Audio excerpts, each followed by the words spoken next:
if your weight isn't where you want it to be, you probably have a sneaky roadblock habit in your way.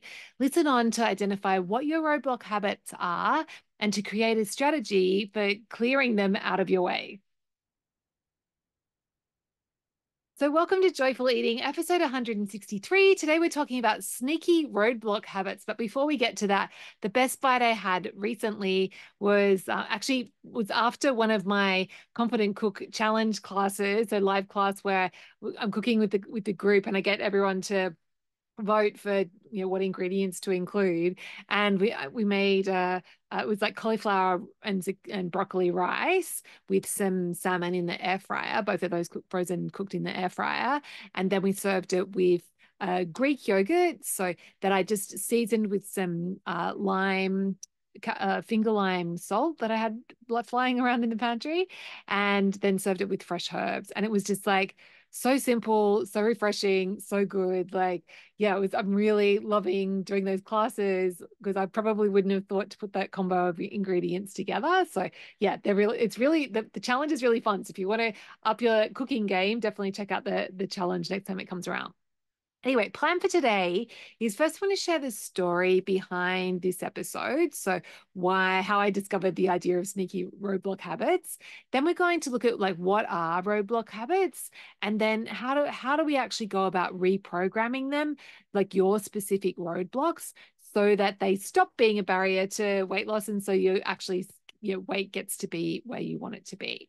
And then I have a bonus tip for you at the end. So, story behind this idea of roadblock habit was actually came from an experiment I was doing on myself, because I noticed I have this habit of, so I drink a lot of tea, right? Like all day I'm drinking pots of tea, and I love having cream in my tea. Like, it's really indulgent.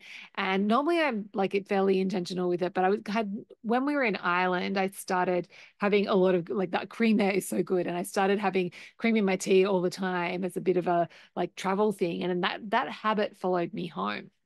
And I was drinking a lot of cream, and I was like, my weight was kind of like at the upper end of where I like to keep it. I was feeling a bit pudgy. And I was like, wonder what would happen if I just did an experiment with the cream and was just like being a bit more intentional around my cream intake. And so I did. I set up an experiment where so what I did was I was like no cream during the day, but if I did want to have tea with cream in it after dinner as a like my after dinner treat, like I could do that if I wanted it. And was so mad, like within 1 week of doing that, like my weight went from being at the upper range to being like lower than it's like ever been. And it was just from this one thing. Like, I didn't change anything else, like no change to exercise levels, no change to what I was eating, no change to anything else, but I changed this cream habit, and it was enough to make a significant difference to my weight in a week. And I was like, right. And so the thing is that my cream habit, it wasn't like was having it in my tea. And I also do out myself here. I do like to have a swig out of the cream bottle when I'm standing at the fridge. And I had just realized, I hadn't realized how much cream I was actually eating or drinking over the course of the week, and how significant that was. And so just by removing that one thing, it made such a difference. And the cool thing was, because I was still letting myself have cream after dinner if I wanted to. Some days I would, but then some days I'd be like, oh, no, I'm actually okay. I don't really want the cream.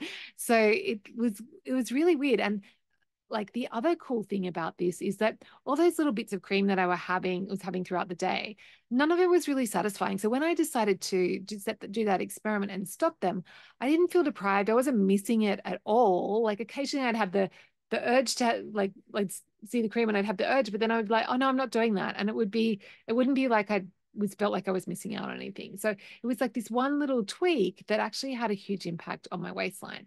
And so after doing that, I actually like started to taught that in the Naturally Healthy Club. And it's interesting, like other people too had found like they had one or two little things that they were doing that aren't, like, you wouldn't think it would have a huge impact, and that, but they weren't super satisfying. And when they actually did an experiment to remove those roadblock habits, the weights started to move in the right direction. So yeah, so that's the story behind this. So what are roadblocks? Basically, they're any like little habit that you have that's causing you to eat more than possibly you realize, and definitely that you need. And so they're stopping weight loss, but they're not like it's not bits of food that are actually super enjoyable or super satisfying. So they're easy to like, they're kind of adding like sneaky little habits that are adding like blocking your weight loss or making your weight stay the same.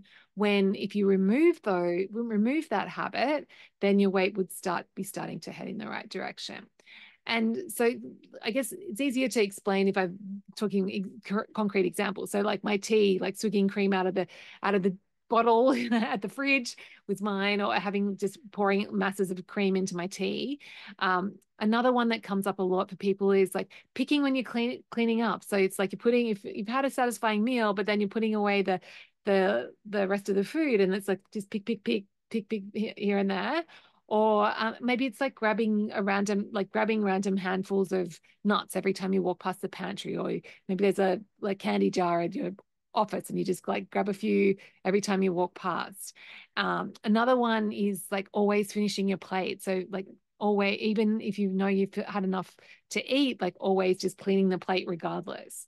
Another one could be like letting yourself like skipping meals and then like getting like or not prioritizing having meals and then leaving it too late until to eat, and then when you do eat, like you're ravenous, and so you're just inhaling everything and you find it really hard to stop because you've let yourself get over hungry. um, and then another one from my example from mine, but they tend to be like these little things of like just this little thing that I'm having all the time. Because another sneaky one I have is like we have those like vitamin C tablets that are chewable that are orange flavored. So they're sweet. They don't have any sugar in them, but yeah, like they're quite sweet. So I can get into the habit of just grabbing a couple of them every time I go past the pantry, which isn't good for your teeth, apparently, according to my sister's dentist. But yeah, so it's like that one probably isn't really contributing much to my weight. And actually, when I do remove it, it doesn't, but it doesn't feel good to be doing it. So I want you to just pause now and think like, where's one area in your life where you are like just kind of eating random little bits here and there that like isn't super satisfying and that you could probably do without? So that like identify your roadblock. Think about that now. And then as I'm going through like how to reprogram your roadblock, I want you to think of your specific example. So the first thing we want to do when we're reprogramming any habits is just to like bring the curiosity with it. So we don't want to be doing it from a place of judging and guilting and shaming ourselves and telling ourselves we're horrible. We want to be doing it from just a curious like, I wonder what would happen if I changed this, rather than, oh, I'm so hopeless and this is like such a big deal. Like just bringing that curiosity, that light-hearted curiosity to it. And then the next thing we want to do is actually just think through your habit and think like, what some experiments I could do to do this habit differently. So whether that might be replacing the current habit with a different habit, or it might be just setting an intention to stop doing the current habit, or it might be tweaking the current habit. Like, but just think about like what are the some things that you might like to play around with, like actually try to change this habit.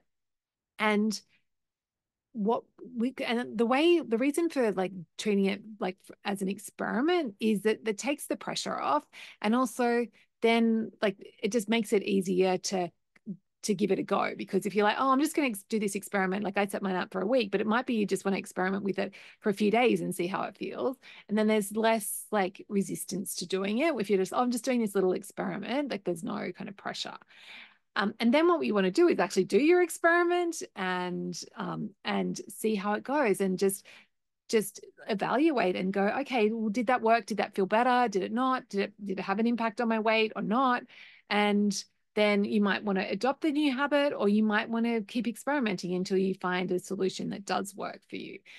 So for example, like with my cream example, I just set my experiment was just to set the intention of only having cream in my tea after dinner and having that boundary with myself.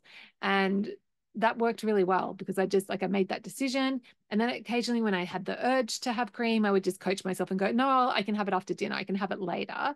Telling yourself you can have something later, by the way, is a very good strategy for helping you stick to your intentions. So that worked, that example worked well.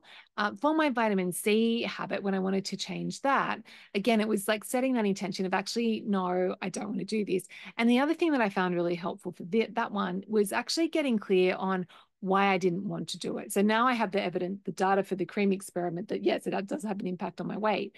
But the vitamin C one, it does not have an impact on my weight. So why do I want to do that? And it's because like my sister's dentist telling her that like it's really bad for your teeth to be chewing on those things. And so I was like, right, okay, I've got that reason why I want to do it. And then I'm doing two experiments with this. One is to replace the vitamin C habit with something else. So when I have that urge to have vitamin C, I'm going to, instead of having the vitamin C, I'm going to have a sip of my tea. And I always have, like, whenever I'm in the kitchen, I always have tea on the go. And I think that will be just as satisfying because it's not that I'm hungry. It's just I want something in my mouth. And so the tea fills that criteria. So I'm planning to do that experiment now. So I'll stay tuned to see how it goes. But if that doesn't work, then maybe I could think about moving the vitamin C so I don't see it all the time when I'm walking past the pantry, like storing it somewhere else, like in changing my environment so that I don't have to. And then there's also like a technique that I use to handle urges. So I could experiment with using that technique. Like there's heaps of things that I could try, and I'll just keep trying things until I find one that works. So that's essentially how we reprogram. So we get curious, we think of experiments that we like come up with like ideas for experiments. We do the experiments and then we adjust and learn and see how we go. And sometimes you might decide that actually, you know what? I could have decided that actually I really love having that cream and it's worth it for me to have the cream. And that would have been another option as well. But I wouldn't have known if I hadn't done the experiment. So so there we go. That's roadblock habits in a nutshell.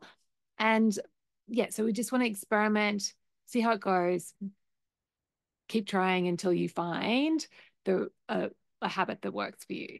And my bonus tip for you, actually, I've got a couple of bonus tips. First of all is don't try and do too many things at once. So just focus on one habit at a time. And if you've got a big list of, like when I said, like when we were getting you to think of your roadblock habits, if you have a big list of them, just choose the one that feels like it would be the most doable or like that would feel the best for you to play with first, and knowing that you can get to all the others in time. So we just want to focus on one habit at a time. Remember, you don't have to do it perfectly, and it's okay to fail.